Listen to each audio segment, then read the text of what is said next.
Hello there, I'm Cheryl Jorcyk, and I wanted to take a few minutes to tell you what kind of research goes on in our lab in the Department of Biological Sciences.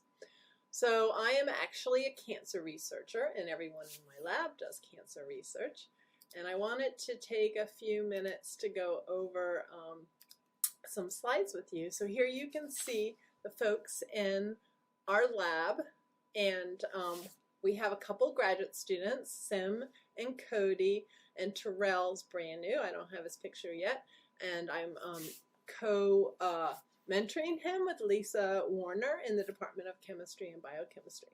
And then we have Cassie, Gwen, Haley, and Cooper, who are undergrad students, and Ken Tawara, who already has his PhD and is working with a company, but he's an honorary member and sometimes comes back to help us with animal studies. So what our lab studies is an inflammatory protein naturally made by cells in your body called oncostatin M. And we believe that too much oncostatin M is a bad thing and promotes breast cancer metastasis. So all of our research is really centered around this, either in breast cancer or prostate or ovarian cancer. But the idea is if this is a cross-section through the duct in a breast, then these cells are normal when you have a single layer lining the duct. But when they become cancerous, they start to proliferate and eventually they break through that basement membrane. They can get into the bloodstream and eventually metastasize. Breast cancer metastasizes to bone, lungs, liver, and brain. And so we've been studying this process for numerous years. We have all kinds of great data showing that OSM is usually made by cells, immune cells that infiltrate into a tumor. So if this was a growing tumor area, macrophages and neutrophils would come in and they could secrete OSM, shown as this little yellow ball, and that OSM is going to promote metastasis according to our hypothesis. The tumor cells can also make their own OSM. So we call this the tumor microenvironment, where OSM is secreted and is all over the place. So it can bind to proteins of the extracellular matrix like collagens and other proteins and stay active for long periods of time. So that OSM,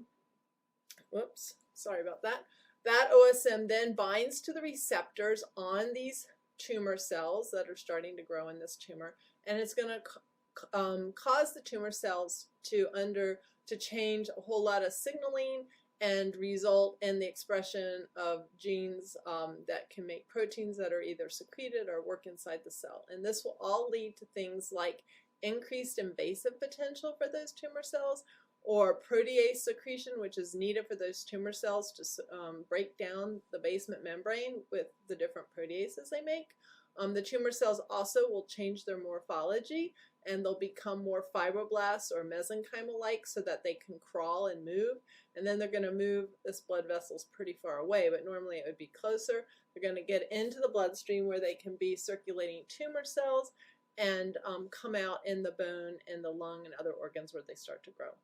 So because we have confirmed this in numerous animal models, our research is involved in a couple things. One is developing drugs to block oncostatin M, and we have a interdisciplinary team of scientists that we work with at Boise State. It's a really fun project. Also, each graduate student is going to be given their own project. Sim is working on a project where OSM induces the expression of LOXL2, which is an enzyme that remodels the extracellular matrix. So we're the first to show that an inflammatory cytokine can actually remodel the collagens of the extracellular matrix and make it so that the tumor cells can crawl along and get to the blood vessel easier.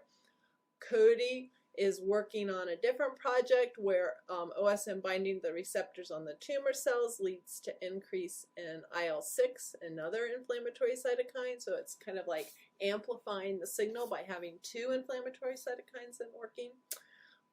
And Terrell, I'm challenged here with the computer. And Terrell's going to be working in part on a project looking at what happens when OSM binds to a second receptor, not the OSM receptor, but something called the LIF receptor. So very, very exciting projects. Undergrads also, after time in the lab, get their own project. So here you can see kind of a summary of things I didn't talk about. Chronic inflammation is bad. Inflammatory proteins like OSM lead to breast cancer metastatic potential.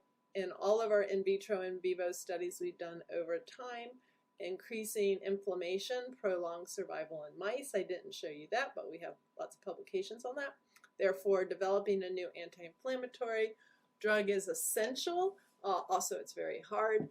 And as we do this, we continue to study OSM and how it can promote metastasis. So I'd love to answer any questions you might have. Just send me an email at cjorcyk@boisestate.edu. Great to see you. Bye.